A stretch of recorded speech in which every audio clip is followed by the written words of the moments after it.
Hey, what's up, Spartan Nation? Welcome to another episode of the Spartan Nation Podcast. Here, with your host Matt Lonsbury and my co-host Aiden McCrone. Um,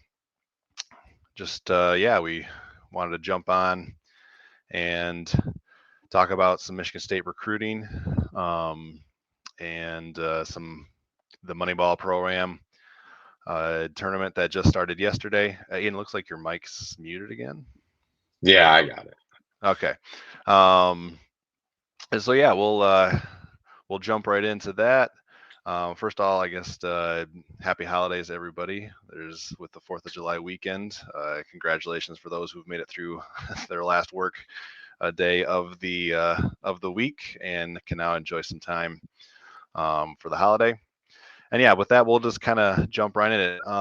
We talked a lot about Michigan State football recruiting on our last show, and previewing who might be the next commitments for Michigan State. And they did get some over this last week. So the first was 4-star running back Anthony Carey out of Carolwood Day in Tampa, Florida. Uh, Top 300 kid, a big time recruiting win for Michigan State's running back coach Ephraim Reed and Mel Tucker. I think on our last show, Aiden, we talked about the fact that in the Tucker era, Michigan State has mostly brought in running backs via the transfer portal, and those have been the guys you kind of plug and play.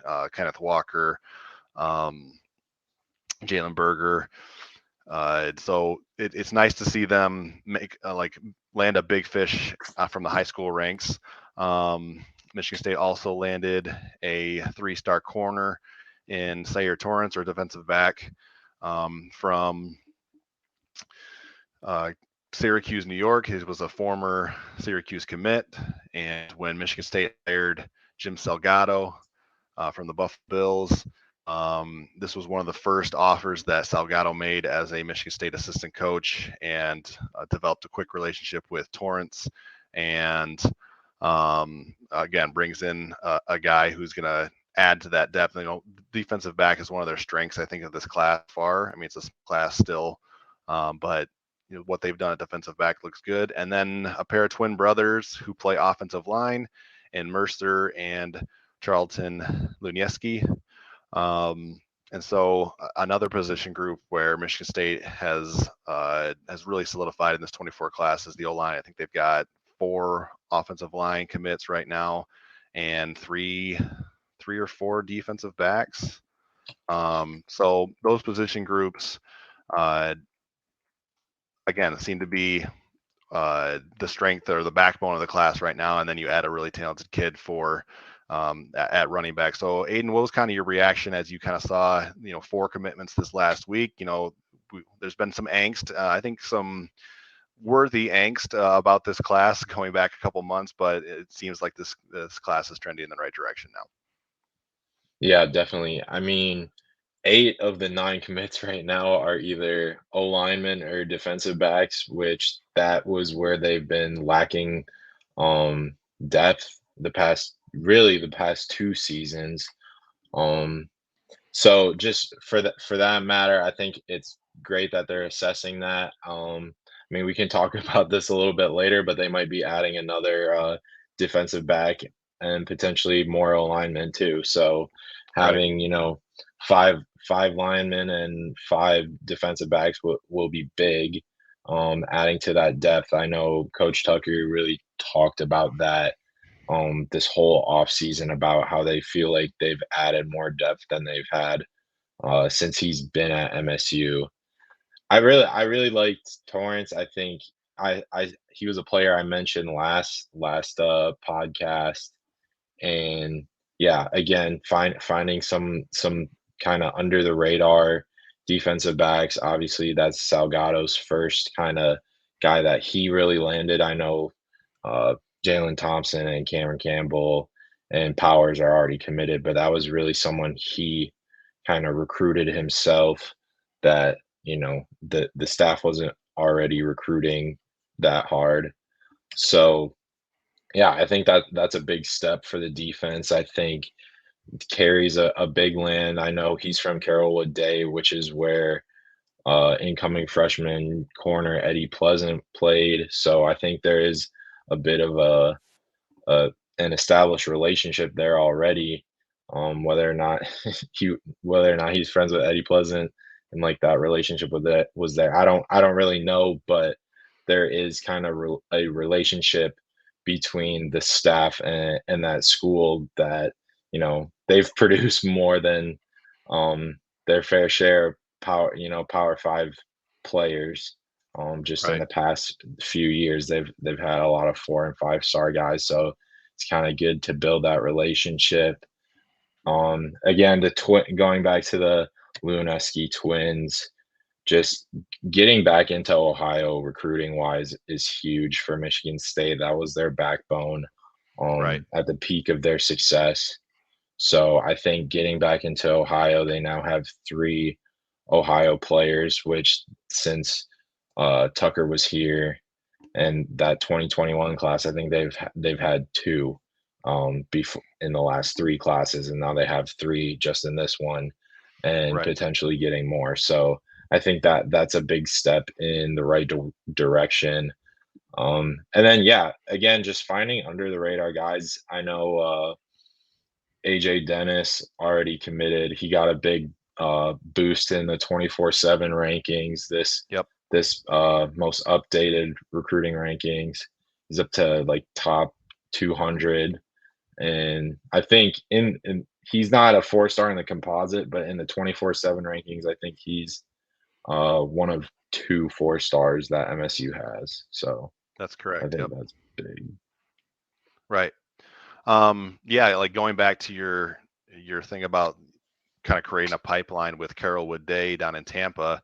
Bridell Richardson is a wide receiver, I think a top like 500-ish type guy who needs to be rising, and Michigan State is in on his recruitment as well. So, I mean, anytime you have good ties with a high school in Florida that produces Power Five talent, that's always a good thing because the state of Florida is always loaded every year. I mean, there's certain states that um, any kid you pull from Florida, Georgia, Texas, California, you feel pretty good, even if they're a 3 star guy because they're just loaded with talent down there. And Ohio is one of those states too, like not at that level, but like a tier down. Ohio is another state that you pull these kind of overlooked 3 star kids, and you feel good about their potential to be developed and become really good Power Five players.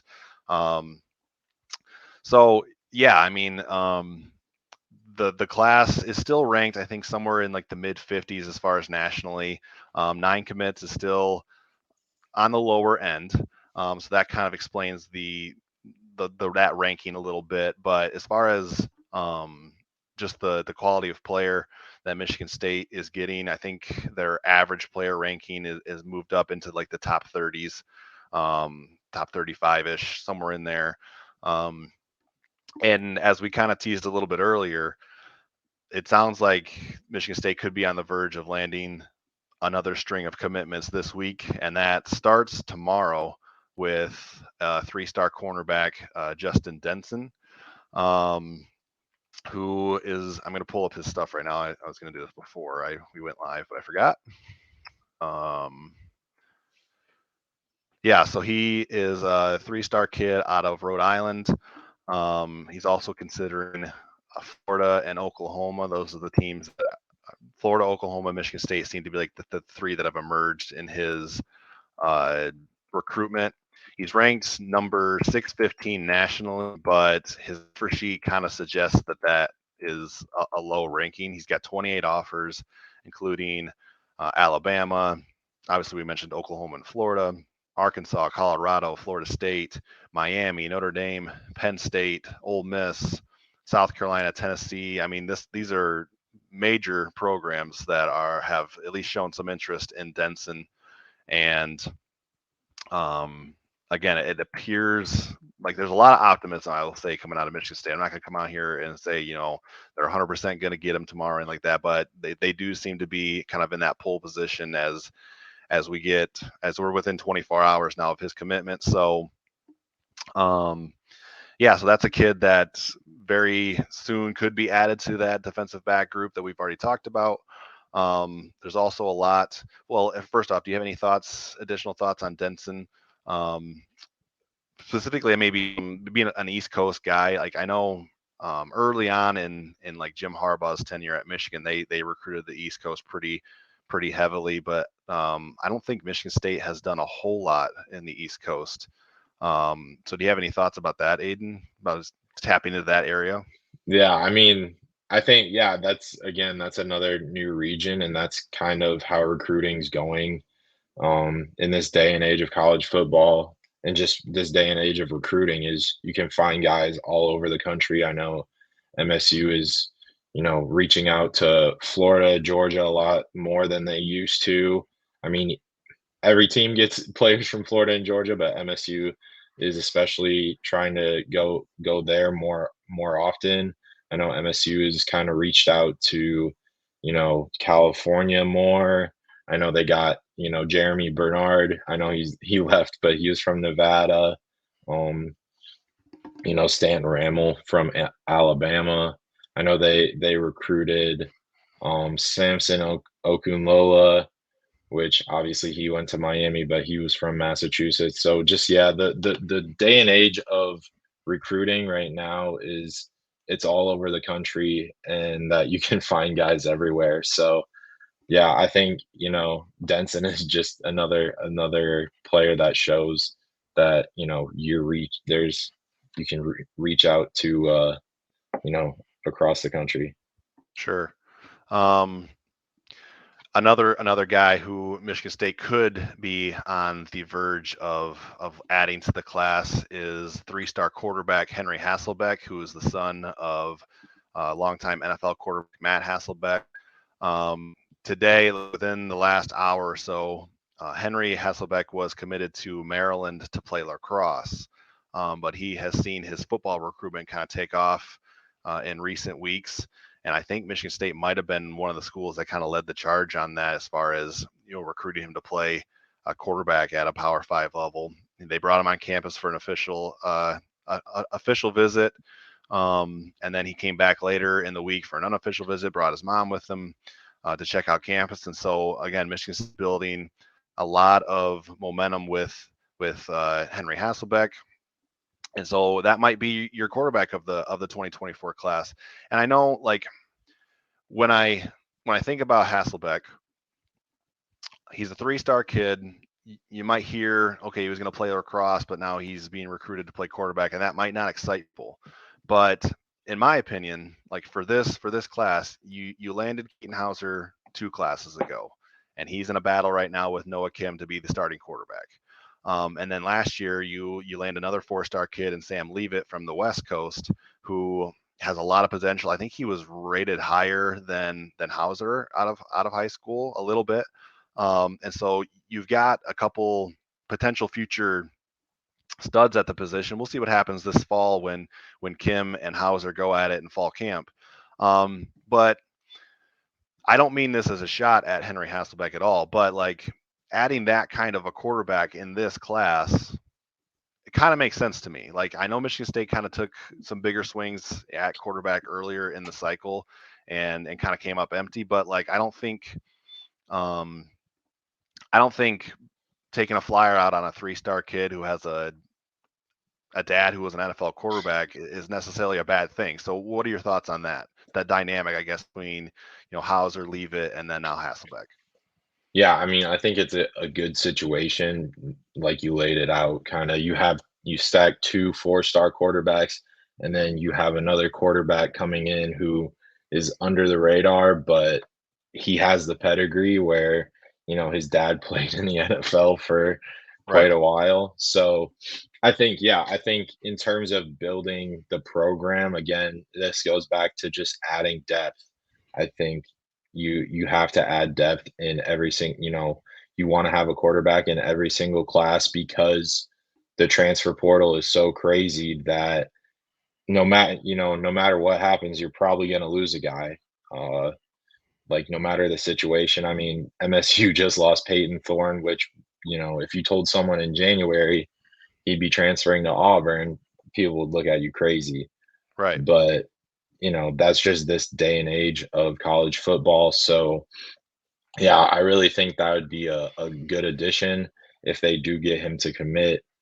And yeah, definitely gonna be looking forward to the QB competition in the next, upcoming years, especially with, this battle this year. I think this could determine a lot in the future. If Kim wins it, what happens with Hauser? Does Yeah. he transfer? Does he stay? Then you have Sam Levitt, who I'm guessing right now already knows, his role is probably not to be the starter this year. And what Right. happens if Kim wins it? Maybe that kind of shines a little light on Levitt, and maybe he thinks he's a lot closer to the job than he thought he was, especially if he gets a year under his belt worth of just being in the weight room and everything else. So I think, yeah, it definitely is going to set up. Either way is going to be a big QB battle for years to come. Right. Um, yeah, I mean the future is I don't want, like, what's the word I'm looking for? Cloudy, but I don't mean that in like a discouraging way. Right. It's just because Michigan State does have a lot of options now, and we'll get a clearer picture of that once the 2024 or 2023 season starts. Because Noah Kim, it seems like he's been around for a long time, and he has. I think he's been in the program for 4 years. I think he's a redshirt junior. So, and he still has multiple years of eligibility left. So, yeah, it'll be interesting to see how this plays out, and how that impacts Michigan State at that position in the years ahead. Finally, like another kid who's making a decision this week is four-star receiver Nick Marsh out of Baroge High School near Detroit. This is a recruitment that has been I don't want to say all over the place, but it's had its ups and downs for sure. Mm. So Marsh committed to Michigan State back in July of 2022. He was the first Spartan commit in the 24 class. He was a top 100 kid at the time of his commitment. Like, I think he was like right around number 85 or something in the country. Um, and he was committed to Michigan State for 9 months.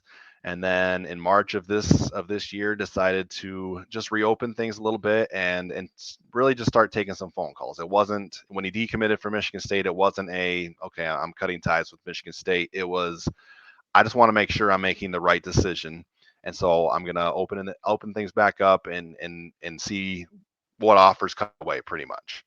And he's narrowed his list down to Michigan State, Penn State, Pittsburgh, Kansas, and Oregon. He took official visits to four of those schools. Oregon's the only one he didn't officially visit, but he went to Kansas, he went to Pitt, Penn State, and most recently Michigan State this last weekend. For a good stretch of the last couple of months, it seemed like Penn State was kind of in the pole position for Marsh.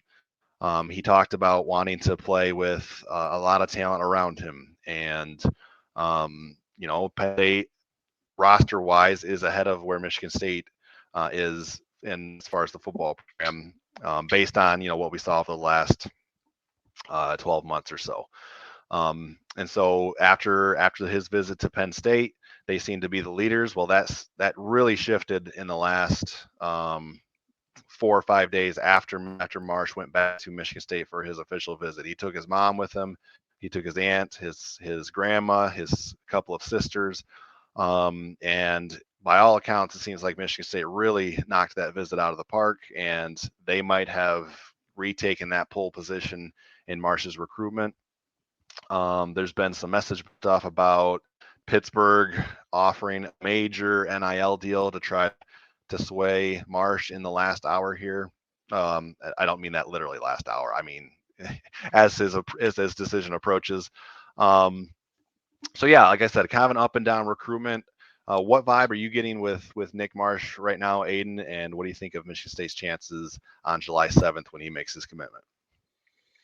Yeah, I mean, I really think it's going to come down to July 7th, where we probably won't have an idea of who's kind of in the lead then.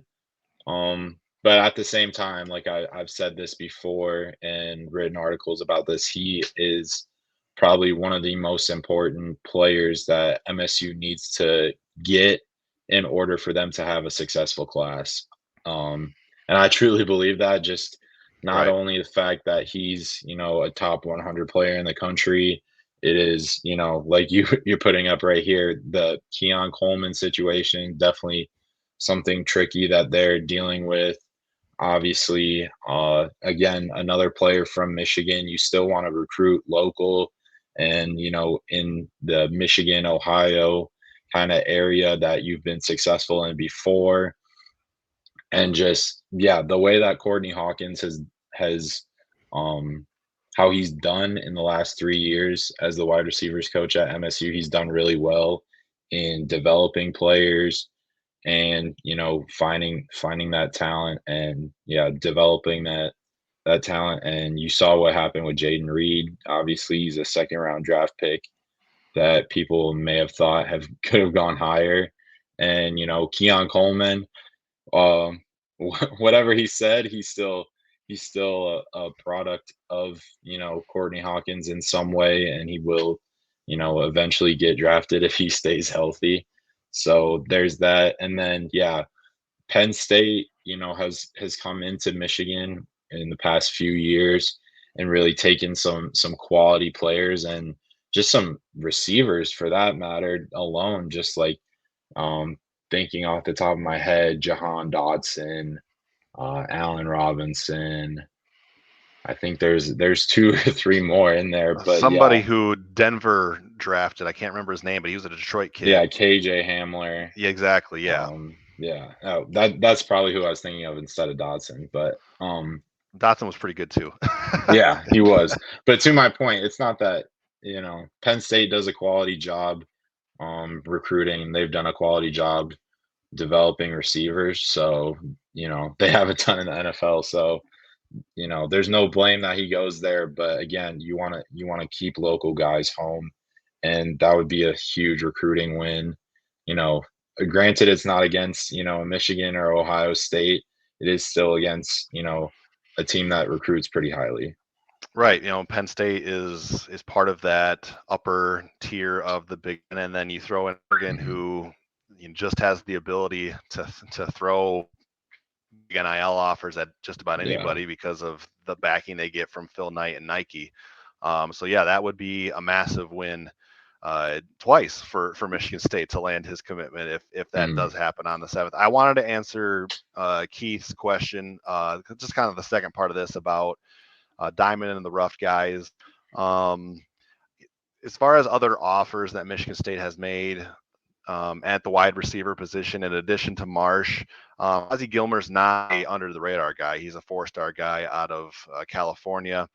It does seem like UCLA might be in the lead for his recruitment, so I don't know that Michigan State is going to end up landing Quasi Gilmer, but he's another guy who they've heavily pursued this cycle. I mentioned Brydell Richardson earlier in the podcast. He's another 4-star kid out of Carrollwood Day, the same school that Michigan landed Anthony Carey, the running back from, and Eddie Pleasant, the corner from last year's class. So we'll see what happens if those relationships can land Michigan State another wide receiver in Brydell Richardson. One guy who was kind of on Michigan State's board is Tramar Harris, and he just committed to Purdue today. And so Michigan State was kind of a finalist for Tramar Harris. It came down to Michigan State and Purdue, but Harris wasn't super high on Michigan State's board. I don't think like he was an option, but I think he was a bigger priority for Purdue, and so that probably ended up that contributed to him picking Purdue as opposed to Michigan State today. Who's another guy?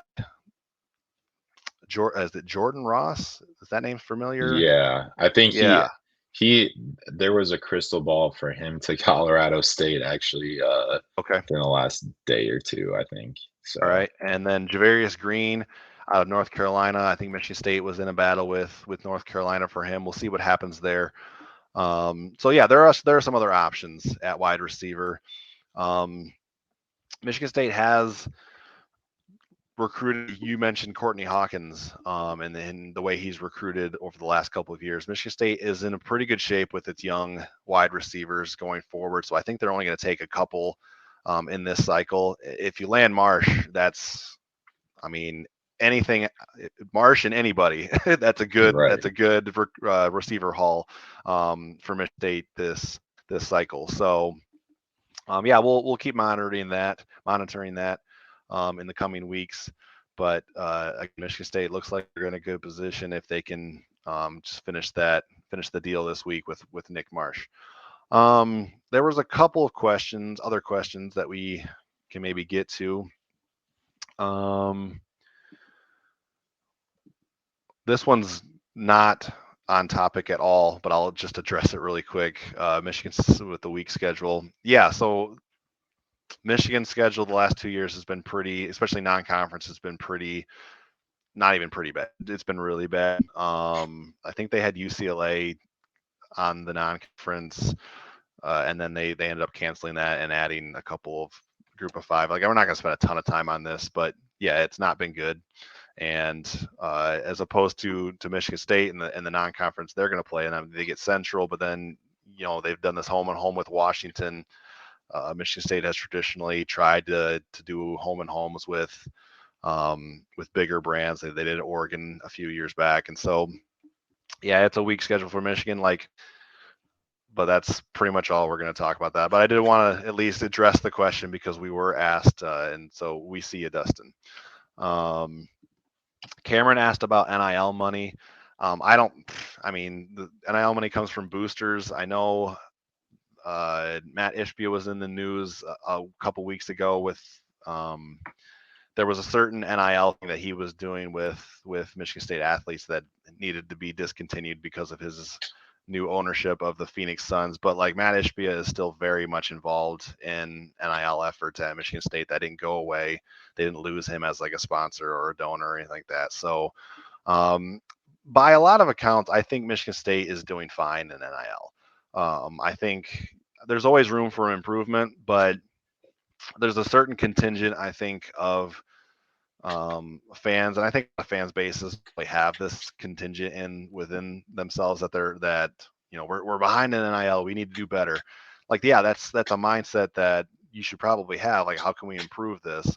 But Michigan State's not way behind in NIL. I think they're doing okay in that department, and so I don't think that should be a major concern. And NIL is on very shifting ground constantly right now. It's very new. It's changing all the time. And that's, the IRS recently ruled that, donations towards like collectives are no longer tax refundable or things or something like that. So that's going to change things. But no, I don't think there needs to be too many concerns with NIL at this time. I think Michigan State's doing okay. Let's see, was there any other questions? Yeah, Keys to Wisdom mentions that, Dan Gilbert, with his ties to the Cavs, he has some restrictions about what he can do too. But again, like, there are ways to work around that. Like, and I'm sure these guys are like, these are smart guys. There's the reason why they're billionaires. And so they can find loopholes and work around those to continue to benefit the program.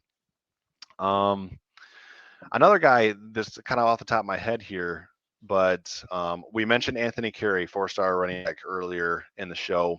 Another guy, another 4-star running back who Michigan State seems to be in a really good position with is Jason Brown. He's another 4-star kid, another top 100 kid. He's out of Seattle, Washington. Yeah, so he's ranked by the 24/7 composite. He's number 93 overall, the number 9 ranked running back in the country. And Michigan State has a lot of momentum in this race as well. He visited on June 23rd. This is the same weekend as Nick Marsh, the same weekend, I believe, as the Lewinsky twins. So, I mean, I got to be honest here. I was surprised with a lot of the optimism that has been coming, and specifically in this recruitment. What are your thoughts on that, Aiden, and where they stand with Jason Brown, 4-star? Yeah, I mean, it is a bit surprising that, there's the potential to land two running backs and two four-star running backs in this class. But I think when you look at the build of the roster currently with, Nathan Carter only really has like 1 year left of eligibility, if I remember correctly. A guy like Harold Joyner, who was kind of a depth piece that played like a lot of special teams, but didn't really get in at running back. They moved him to safety, if I believe. Yeah, I think You you're have right. other guys like Davion Prim, who's moved to other positions. Jalen Berger, we'll see. This might be, if MSU does land Sean Brown and Anthony Carey, this might be kind of a prove it year for Jalen Berger on whether or not, he stays or goes. Um, I'm trying to think of, I think Sean Brown was the other running back that they got in last year's class after Kedrick Reese-Callino flipped to Ole Miss. So, he's a three-star player that, not a lot of people know already. So he was a late addition. So kind of just seeing how, what he's like and could he contribute within the upcoming years, because I do believe that Sean Brown is a player that could come in and contribute right away for them. Again, Jaron Mangum just comes to mind, kind of just throwing names out here. I think he only has a year left in his eligibility. So yeah, I mean that whole running back group, and Ephraim Reed, obviously, this is his second year as the running backs coach. Again, they're still in a kind of having turnover.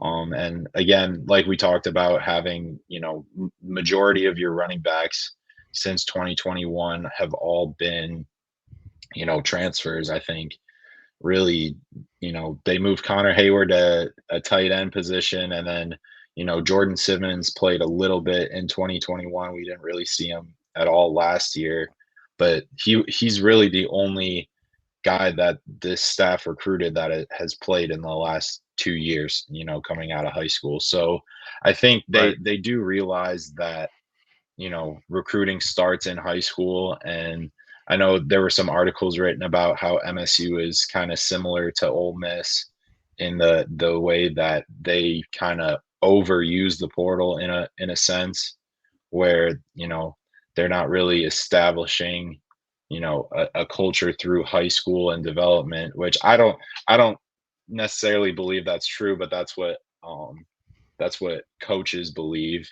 So I think for to add, a second running back and a quality running back to this class would definitely again help build that depth for, the future. And I mean, we talked about it on the last podcast. 2024 and 2025 are not easy schedules by any means. So No. adding that depth is definitely crucial for years to come. Right. We talked about Michigan briefly earlier with the whole schedule thing. If you land Jason Brown and you land, or you've already landed Anthony Carey, but you add Jason Brown to that, that can become your Blake Corum and Donovan Edwards tandem. And it's working out pretty well for Michigan right now. So like you bring that kind of talent to East Lansing, and all of a sudden you start running the ball again. And there's been some criticism of Jay Johnson, a lot of it warranted, especially last year with the offense. But in defense of Jay Johnson, when Michigan State had a running threat, their offense looked pretty good. Give credit obviously to Kenneth Walker, and then you had Jalen Naylor and Jaden Reed on the outside, and so you had weapons. But again, these are two weapons that you can add to your roster, and you can, when you have that consistent running threat, it just opens up so much on the offensive side of the ball, even in today's era where teams are passing more than they ever have, quarterbacks are throwing for more yards, more touchdowns, all of this than they ever have before. But it's still, football still comes down to the line of scrimmage, and whoever has ownership of that. So again, that's Anthony Carey, already a big win. We'll see what happens with Jason Brown. That's not a recruitment that I don't think is going to have a swift end. Like we've talked about how certain guys like Denson and Marsh have commitment dates upcoming. Brown's recruitment is probably going to trend into the fall. I can't remember which site he talked to, and he talked about maybe committing in August. But I think that would probably be like the earliest that he's going to commit. So we'll see what happens with that. But it is exciting that Michigan State is right there in his recruitment. Let's see. Well, Cameron talking about being excited for basketball. Maybe that's our cue to maybe shift gears a little bit here. Right. So we're going to talk a little bit of basketball here. For those of you who don't know, the Moneyball Pro-Am Tournament opened yesterday at Holt High School in Lansing. This is a tournament that's been going on for how long has it been going on for, Aiden? I think it started in 2007, if I remember correctly. Okay. The Moneyball Sportswear is owned by a Michigan State alum. The name is escaping me at the moment, but yeah, this is an opportunity for Michigan State players to they split them up and add them into different teams, and we get different duos of guys. Aiden wrote a story about this a day or so ago about the matchups that Michigan State had. I think AJ Hogard was playing with 5-star freshman Xavier Booker. Jeremy Fears was on his own as far as Michigan State guys on his team. Cohen Carr and Garrick Norman, their freshmen, they got paired together. And so, yeah, this went down yesterday.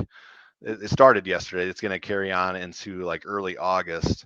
I had originally planned on going over there and checking it out. I did not end up doing that. My plan was my nephew was playing at a basketball camp at Cornerstone, which is my alma mater. And so I went up there to watch my nephew for a few hours play in a camp. And by the time I got home, I didn't know I had to apply for credentials for it. That was my bad. I could have gotten in because admission is free to the public, so I still could have gone and gotten video and things like that. But after a long day of watching basketball at Cornerstone and coming back home, I just decided I was going to kind of pull the plug on Moneyball this time. But I think I will get over there in the coming weeks. But I did see a lot of reaction on Twitter from different Michigan State beat writers who were there. Obviously, there's a lot of excitement from fans to see this incoming freshman class. And so, yeah, I guess I'll let you take the lead on this. I know you said you knew a couple people who checked it out Yeah. yesterday. Go ahead and take the lead on that. Yeah, I mean, I can just read some stats that Sure. that Moneyball threw up. So they did show that Xavier Booker had 35 points and 20 rebounds. Fears had 37 points, 6 assists, 10 rebounds. Jackson Kohler had 28 points and 18 rebounds, and then Cohen Carr had 26 and 18. And I mean, if you've ever been to Moneyball in the past years, you kind of know that it's very more free flowing, not a lot of structure, not entirely the best defense being played, and Right. it's more. I mean, it's a pro-am. It's a lot like the Drew League, where it's more of a showcase or like an all-star game, rather than especially in college and especially with a Tom Izzo coach team. There's a lot more structure. Sure. So I think just seeing the player's ability, I think a lot of people were impressed, not just with Cohen Carr's athleticism, because I think people were blown away saying he might be the most athletic player that MSU's ever had, including Miles Bridges, including a Brandon Dawson or Shannon Brown player. Jason Richardson. Yeah, right. Like he might be the most athletic of them all. But a lot of people, from what I've heard, they were still really impressed with the athleticism of Garrick Norman and Jeremy Fears. Watching Fears play, high school. He did have some dunks, but it did seem that he played a lot more under the rim. But he seemed to show some athleticism when there's some open flow in the game. So I think for that, I think that's something to take note of, because MSU hasn't really had kind of the most complete point guards all the time. Tyson Walker is a bit undersized. Cassius was not very athletic, and Tum Tum was, like, in recent history, not the greatest in terms of shooting and playmaking ability.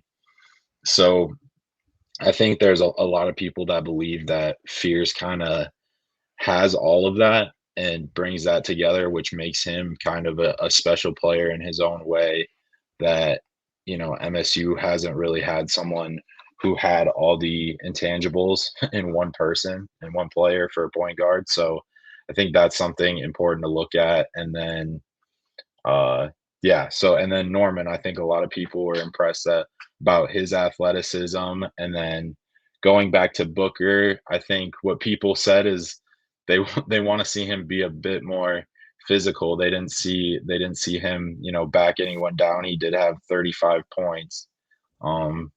But he's going to be a center in the Big Ten, which is a big task for someone. And you have to have, not just the height, but also kind of the size, and the width, and the some meat on your bones. So I think that's something that people said they want to see a bit more of. But they did say he was very impressive, just in terms of his length and just his ability to play on offense, and kind of how swiftly he runs up and down the floor. Right. I lost my headset. How's my audio, Aiden? You still hearing me? It's all right. Yeah. Okay. So we've had a couple people comment. Keys to wisdom again. Just the value of getting these guys on the floor and playing with higher competition. Specifically talking about the freshmen. It is valuable, and it is fun to see these guys. Like to see AJ and Booker play together for the first time. To your point, it's kind of a mix of just based on like some of the highlights and stuff that I've seen. I've never been there, but based on some of the highlights I've seen, it's kind of a mix, like you said, of like an NBA All-Star game with like your typical pickup basketball. So to your point, it's not like the most pressure-induced environments or anything like that. But again, it allows guys to show off their athleticism. And we certainly saw that with some, if you've either YouTubed or gone on Twitter and seen some of the highlights of Cohen Carr, throwing down some sick dunks and things like that. There's lots to be good about here. And to your point about, point guard, I think you do make a point about Michigan State has had a long stretch of really good to great point guards. At least has a tradition of excellent point guards. And I don't mean to disparage AJ Hoggard here, but like he's not the shooter that we've seen in the past. In Cassius, I think you mentioned him. He played so far above like his athleticism. Like that was always to your point, the thing that I don't want to say held him back, because it didn't hold him back in college. He was excellent in college. He's not an NBA point guard. And so like Jeremy Fears being that guy who looks like could be like the full package. There's a lot of reason for excitement there. The interesting one to me is still Xavier Booker, just because he's the highest ranked guy in the class. But at the same time, we know that he has to hit the weight room and add some good muscle mass and things like that in order to be able to, I don't want to say hold up at the college level, because there's no indications that he won't hold up. But I just, you play 30 to 35 games in college as opposed to 20 to 25 in high school. So that's another 10 games you're playing against grown men. You're playing against 18 to 23, sometimes even 24-year-olds now with the COVID year. So like it's a different grind. And so we'll see what happens with him. Normand reminds me a lot. I'm not the first to make this comparison, but he reminds me of Matt McQuaid. But we'll see what his role looks like this year. But again, he's one of those like program gets, if that makes sense. Like, you don't know if he's going to make the immediate impact, but he's a guy who is likely to be around for 3 or 4 years, and we'll see what he looks like at the end of his career. So yeah, tons to be excited about when it comes to basketball. For me personally, I can't look ahead because I'm so excited to get football going again. Despite the 5-7 record last year, I'm still excited to see what Michigan State looks like on the field this fall. And, that starts with Central Michigan on September 2nd, I believe. Yeah. And I'm looking forward to it, like, because we've seen we talked about this before, and I don't mean to go out on a rabbit trail here, but like 2020, I still think Mel Tucker overachieved in 2020, even at 2-5, just with the hand that he was dealt as far as getting hired in mid-February. COVID hits within a month, and the first time you're practicing with your guys is a delayed fall camp after the Big Ten shuts down the season. I mean, there's no expectation for that season, and right. He went into Ann Arbor and he beat Michigan. It's, in my mind, that's overachieving. Despite losing to Rutgers and who else they lost to that season, that's an overachievement. Maybe not a huge overachievement, but an overachievement nonetheless. And then 2021 happens, and Kenneth Walker leads you to the Peach Bowl, and you have an 11-2 season. Now, last year was a disappointment, no doubt about it, and that has quelled a lot of the optimism for the program, but I don't think it's extinguished the optimism. And so I'm willing to see what they look like this year. The schedule's tough. We talked about schedules a little bit earlier today. The schedule's brutal with Washington, Michigan, Ohio State, Penn State. We've talked about that. Road games to Iowa and Minnesota. But I just think I'm not going to go like bells and whistles here, but I still think this is a 6-7 win team. I feel pretty good about that. Like I mentioned, those 6 games, the 4 big ones with Washington, Ohio State, Michigan, and then you got Iowa and Minnesota. I think those are like the 6 tough games. I think Michigan State can surprise one or two of those teams. And then you get Maryland at home. That's a team you lost to last year, but I think that's a winnable game. You got to go to Indiana. That's a game you should win. Should have won it last year. So again, I'm not in the sky is falling camp as far as football. I'm looking forward to it. Sorry, I kind of go up on it there, but no, you're good. Yeah. So any other comments that kind of jumped out to you, Aiden?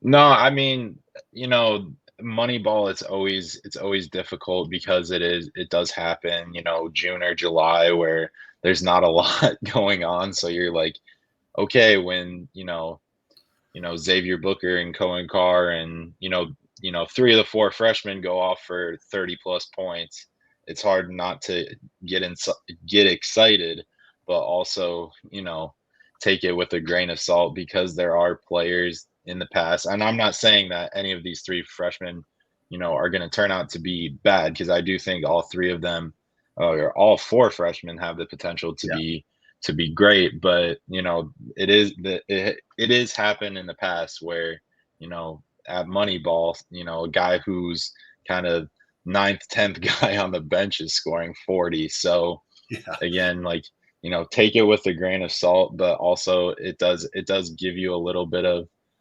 hope and kind of something to talk about in the long days of June and July where there's no basketball or football going on. Right. And we can give a shout out to Joey Hauser, who got picked up by the Utah Jazz on a 2-way contract. He's going to play for the Jazz in the Summer League, which I think starts either this week or the following week too. And so, yeah, just we'll see what happens with Joey. I mean, I'm so like just on a personal level, not that I know Joey or anything like that, but just like on a human level, I'm just really happy that Joey had the season that he had last year at Michigan State, because he was a guy who he faced his fair share of criticism his first couple of years at Michigan State. He came from Marquette as with the reputation of being a knockdown 3-point shooter. And his first couple of years at Michigan State, he struggled to shoot consistently.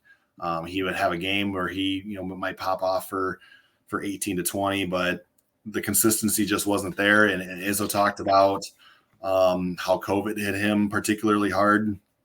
And so to see Joey just live up to what he was kind of billed to be last year, and his last year in green and white was just really cool on a human level to see him achieve that. I think he shot 46% from 3, which is just incredible. And yeah, like that gives you a chance to at least make a roster. I mean, I'm not here going to say Joey Hauser is going to be a future all-star or anything like close to that, but like you can, if you can shoot, you can contribute. I mean, just look at Duncan Robinson, another Michigan guy that, didn't play a lick of defense in college, but he had a very specific skill set, and that was shooting the ball. And he's made a whole lot of money over the last couple of years. So yeah, best of luck at Joey Hauser and the upcoming summer league. Yeah, there's not a whole else that I've got as far as topics. If you guys have any last minute questions here that you want to submit, go ahead and submit those quick. We'll give you a couple minutes here to do that. But yeah, it's just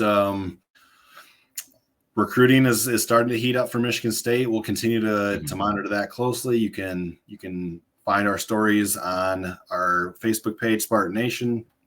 For those of you who are watching on YouTube, or even those who are watching on Facebook, we would love for you to go to our YouTube channel, which is at Spartan Nation Podcast, and subscribe.